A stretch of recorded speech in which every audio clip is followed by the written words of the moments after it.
Alors donc, s'il te plaît, écoute-moi encore, s'il te plaît. Shalom, bien-aimé dans le Seigneur. Sois béni abondamment de là où tu es là-bas, de là où tu me côtes. Il est écrit noir sur blanc dans 2 Timothée chapitre 2 à partir du verset 22. On dit, fuis les passions de la jeunesse. Fuis les passions de la jeunesse.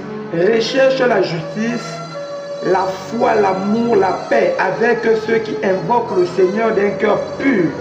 Verset 23, repousse les discussions folles et inutiles, sachant qu'elles font naître des querelles. Alors, sois béni encore abondamment. Je me rends compte qu'aujourd'hui, nous sommes de jeunes gens. Voilà, nous sommes de jeunes gens. Nous allons vieillir. Écoute-moi, ma soeur, écoute-moi, mon frère. Tu vas vieillir, tu le veux ou pas, tu vas vieillir. Mais la Bible de Dieu déclare que c'est les jeunes gens qui doivent servir le Seigneur. Ce n'est pas les vieux. Donc toi qui estimes que tu es encore jeune et que tu peux te permettre de faire ce que tu es en train de faire avec ta vie, comme certains disent, c'est ma vie, c'est mon corps, je fais de ça ce que je veux. Écoute-moi, c'est en étant jeune qu'on sert l'Éternel. C'est en étant jeune qu'on sert Dieu. La Bible de Dieu déclare que les promesses ont été promises pour les jeunes gens, car il est écrit noir sur blanc. Je répondrai de mon esprit sur toute chair, vos jeunes gens.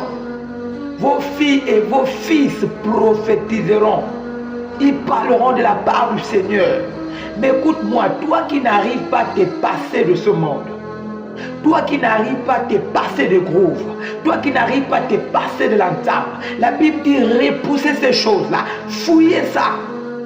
Car ce sont les passions de la jeunesse. Parce que quelque part on va être à la mode, quelque part on va être dans le style. Mais écoute-moi, tu vas beau impacter les jeunes comme toi, dans le but de les montrer que c'est toi qui suis, dans le but de les montrer que c'est toi qui amènes les autres dans les mouvements forts. Mais je peux te rassurer que quand tu mourras, ils vont t'oublier. La seule personne qui ne va jamais t'oublier et qui te connaît, c'est Dieu. Combien de milliers de personnes meurent par jour? Jeunes gens, il est l'heure maintenant de servir Dieu. Laisse les choses de ce monde. Laisse le fanatisme de ce monde. Notre star ici, c'est Jésus. Nos stars ici, c'est Jésus. La star de tous les stars, c'est Jésus. Et c'est lui que nous devons suivre. C'est lui notre modèle. Jeunes gens, c'est maintenant où nous devons réellement donner notre vie à Jésus. Jeunes gens, le monde ne va nous entraîner qu'en enfer. Ces choses-là ne vont nous traîner qu'en enfer. Repoussez ces choses-là. C'est pour dire ne soyez pas convoités par les désirs des choses du monde. Mais ayez les désirs. Soyez hontés des choses d'en haut. Les choses du royaume. Et Christ a besoin de jeunes gens qui sont remplis du Saint-Esprit.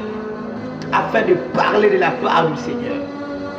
Écoute-moi, un chrétien spirituel, un chrétien charnel, c'est deux choses différentes. Et la Bible dit, précise donc à partir du verset 23, repousse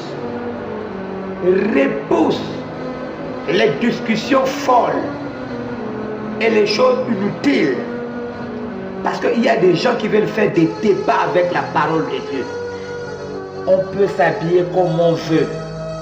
Dieu ne regarde pas nos vêtements, Dieu regarde le cœur. Hey! La Bible de Dieu déclare que la transformation commence de l'intérieur. Elle se manifeste physiquement. Ça, c'est quel Dieu qui t'a affranchi. La Bible dit que le corps est le temple du Saint-Esprit. Tu l'exposes encore comme tu es en train de faire là. Tu t'habilles comme un voyou. Et vous faites des débats sur ça. Non, c'est pas écrit. Mon parent, quand c'est comme ça là, ne force pas avec eux. Hein? Parle seulement. On ne négocie pas avec la parole. Pour éviter les discussions.